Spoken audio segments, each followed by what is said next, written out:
Nama saya dulu, nama saya Wahyu Sardono, yang diberikan oleh orang tua saya.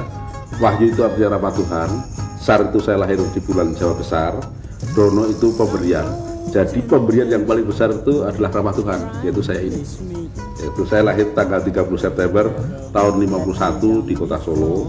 Bapak saya seorang polisi, pangkatnya Letkol, artinya Letnan Kolot. Dari dulu Letnan, dulu nggak naik-naik, tapi nggak jadi soal bagi saya. Toh dia bisa membesarkan saya dan saudara-saudara saya. Saya 4 bersaudara dan saya satu-satunya lelaki. Arjunanya lah saya. Gitu. Sekolah saya dari SD itu pindah-pindah. Karena ayah saya tadi saya katakan seorang polisi, tapi pindahnya nggak pernah jauh. Karena kalau jauh saya kesasar juga. Jadi saya lahir di kota Solo, saya pernah sekolah di kota Solo, SD-nya pernah di Klaten, pernah di sebuah kota kecil namanya Gondang Winangun. Jadi saya berpindah-pindah terus gitu. Itulah sekolah saya SD. Terus SMP saya di Klaten, SMA saya di di kota Solo, terus universitas saya di Jakarta. Saya suka sih tidak, suka itu kelihatannya hobi gitu ya, berantem. Tapi saya pernah berantem, betul-betul pernah berantem. Tetapi saya sebenarnya dalam hati kecil saya takut. Tapi karena saya laki-laki ya saya berusaha untuk tidak takut. Sehingga waktu berantem itu saya banyak nangkisnya daripada mungkulnya. Gitu. Saya nangkis terus, saya pikir oh iya ya, dari saya kok ya mukul tuh saya nggak berani. Kalau nanti saya pukul dan dia terasa sakit, pasti dia akan memukul saya lebih keras lagi. Maka saya tangkis saja, dan saya lebih banyak menangkis pakai pipi daripada pakai tangan saya gitu dulu. Semuanya gara-gara diadu. Pertama hanya sekedar ledek-ledek, terus diadu berani, berani. Terus saya digiring ke belakang sebuah sekolah berantem itu. Tapi saya banyak nangkis ya. Gitu. Kenapa saya berani? Karena banyak teman-teman saya pasti saya akan dipisahin nanti gitu loh. Nggak mungkin di berantem dibiarin aja gitu. Itu karena keberanian saya. Yang kedua, saya pernah berantem juga, diadu juga oleh orang-orang yang lebih dewasa. Tapi untung ada kakak saya perempuan gitu. Jadi saya dibela oleh kakak perempuan saya. Musuh saya tadi ya pada dasarnya adalah teman saya sendiri. Itu dikejar sama kakak saya sampai masuk ke rumahnya, dipukulin di dalam rumahnya. Akhirnya ribut antara orang tua karena kakak saya begitu marahnya sehingga mukulin musuh saya tadi sampai ke dalam kamar tidurnya.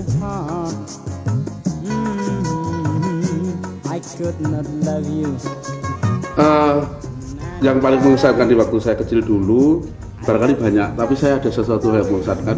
Saya itu suka nonton wayang kulit dulu, yaitu di antara ayah saya sore gitu karena malam kan, nanti ayah saya pulang saya masih tetap menungguin wayang kulit itu sampai siang hari, sampai pagi hari supaya saya bisa pulang, karena kalau pulang malam takut.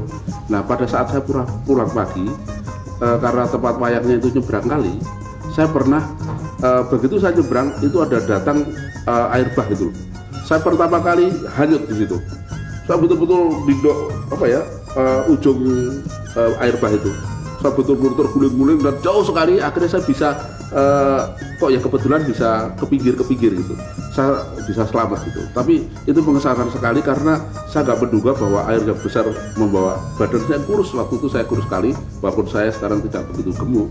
Itu yang paling mengesankan. Saya pernah hanyut di sebuah kali.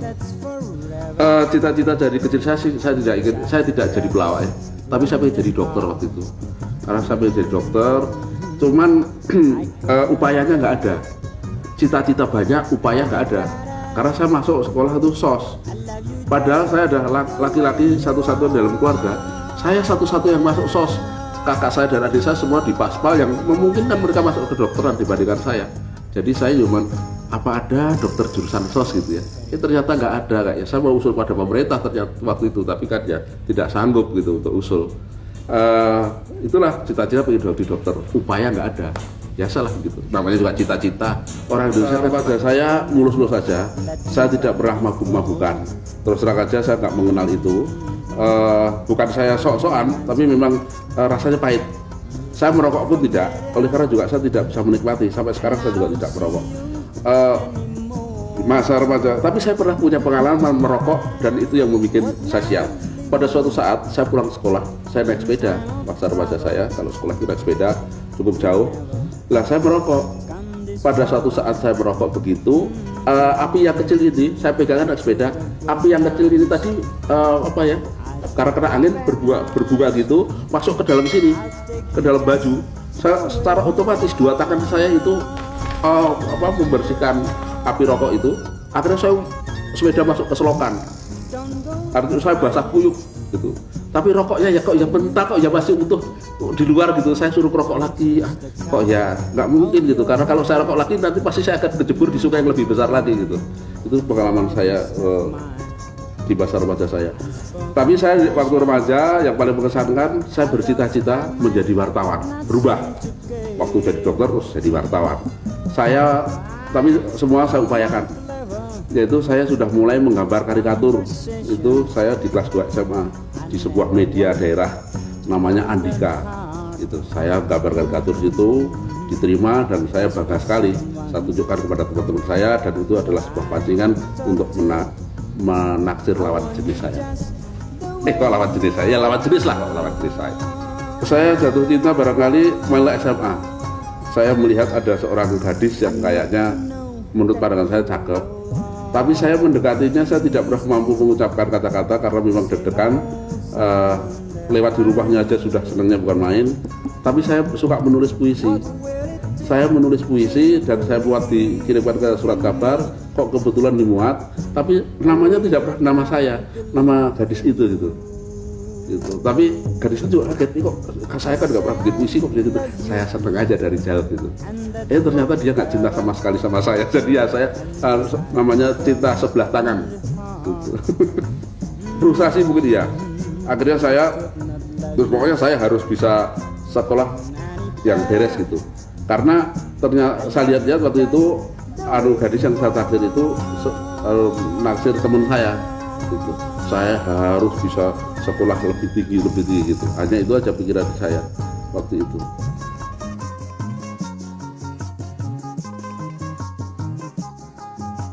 Yang paling berkesan waktu pacaran, karena saya mahasiswa dan walaupun dapat beasiswa, saya itu pacarannya naik bis kota. Saya pernah naik bis kota dari lapangan Banteng menuju Blok M ke kota, akhirnya saya muter sampai Tangerang, itu hanya ngobrol di atas bis kota. Sampai pulang turun di Taman Suropati situ, jalan kaki ke rumah. Itu sehari, betul-betul sehari. Saya mulai pacaran setelah mahasiswa, yaitu yang sekarang menjadi ibu anak-anak saya. Itu sudah tingkat berapa ya? Tingkat 4. Jadi sudah cukup dewasa, cukup matang, walaupun deg-degannya sama gitu. Deg-degannya sama sekali, waduh, bukan main itu rasanya. Kalau disebut nama daerahnya aja saya udah deg-degan gitu, apalagi lihat orangnya gitu. Sekarang nggak deg-degan lagi. Kalau saya deg-degan terus lalu ngeri namanya. Ya deg-degan kalau misalnya sudah tanggal muda kok saya belum setor pada istri saya, itu deg-degan.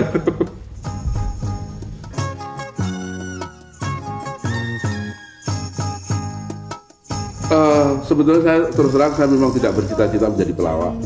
Cita-cita tadi saya dari remaja sampai menjadi pelawak, ingin jadi wartawan. Tapi pada suatu saat ada sebuah acara di kampus itu yang ibaratnya seperti mobilisasi umum gitu ya. Semua mahasiswa kumpul di suatu daerah, yaitu di Cibubur waktu itu. Nah, Kasino Rudi Badil, almarhum Nanu dan saya tampil di depan mereka itu nyanyi-nyanyi. Lama-lama mahasiswa pada tahu, sehingga waktu itu terus kita itu selalu menghibur dari kampus ke kampus. Akhirnya ada radio swasta yaitu Prambors menawari kita untuk siaran di situ. Kita siaran ngalor itu bahannya dari koran-koran. Akhirnya ditulis oleh sebuah majalah remaja. Saya menulis kalau nggak salah wawancara saya atau Bersleo, sekarang saya kenal, dulu nggak kenal. Terus saya dimuat di majalah-majalah itu, seluruh Indonesia tahu gitu. Tapi nggak tahu siapa dia, belum pernah tahu siaran apa-apa. Akhirnya Musmu Alim almarhum menawarin kita untuk masuk televisi. Nah dari situ kita mulai debut membentuk grup ini gitu, grup Warung Kopi namanya. Waktu awal itu Kasino, almarhum Nanu, Rudi Badil, saya dan Indro, kita berlima gitu. Tapi Rudi Badil mengundurkan diri bukan apa-apa karena dia kalau di atas panggung dia macet gitu. Ya hanya di belakang layar saja. Tapi akhirnya kita sekarang bertahan bertiga. Saya kadang-kadang bertanya pada diri saya sendiri, apakah saya lucu gitu? Kayaknya enggak gitu ya. Tapi saya berusaha membuat sebuah hiburan yang bisa menghibur orang lain untuk tertawa. Suka dukanya paling suka dukanya menjadi pelawak itu yang paling suka adalah waktu tanda tangan kontrak. Dukanya kalau sudah naik di atas panggung 5 menit pertama nggak ada yang ketawa. Itu keringat kita derasnya bukan main. Pengen rasanya mengembalikan honor itu, tetapi kok ya nggak rela gitu. Kas. Tuh Gendro tuh kasihan. Mana lo?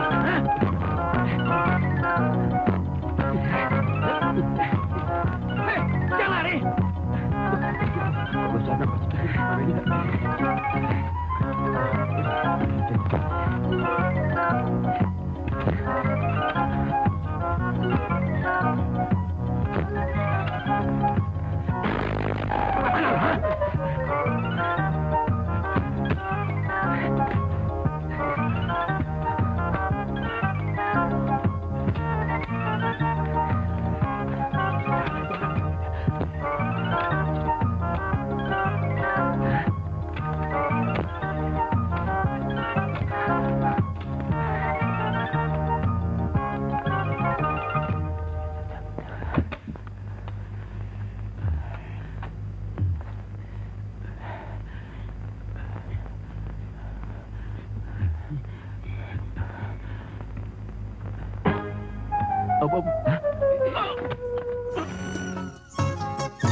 Ada beberapa upaya. Biasanya yang humor-humor lebih serius, humor politik itu orang pasti ada tergelitik, dan humor yang sedikit porno itu adalah upaya-upaya untuk membebaskan diri dari kemacetan itu. Asal semua persyaratan dipenuhi, artinya sound system besar. Gagal itu karena sound systemnya nggak besar sebetulnya. Jadi kita kalah dengan gemergengnya penonton gitu. Tapi kalau penonton sepi dan sound systemnya besar sekali, bisa menguasai massa, biasanya tidak pernah gagal. Kalau zaman dahulu, waktu kita tidak main di waktu kita main di tempat umum untuk mencari tema, itu adalah kita survei dulu apa saja di kota itu yang menjadi bahan perbincangan mereka, yang unik-unik, itu baru kita kemukakan. Tetapi repotnya yang penonton heterogen itu wah bahannya harus banyak sekali, harus melayani berbagai pihak. Tetapi sekarang lebih enteng, oleh karena kita lebih sering main pada penonton yang homogen, yaitu sebuah kantor bank. Nah, itu gampang sekali kita cari bahan-bahan tentang bank itu. Perlu latihan supaya nanti omongan Indro bisa saya tangkap, omongan Kasino bisa saya tangkap.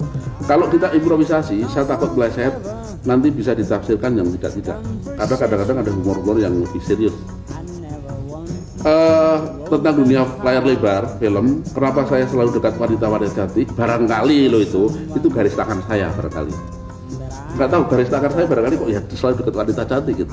Jarang dekat-dekat dengan Anda misalnya, dengan para pria-pria yang berkumis, itu jarang sekali. Itulah, tapi tidak menjadi soal karena saya menyadari betul kenapa saya harus dekat wanita cantik, karena saya bertiga itu jelek-jelek semua. Kalau saya berdampingan dengan wanita yang jelek juga, yang nonton siapa?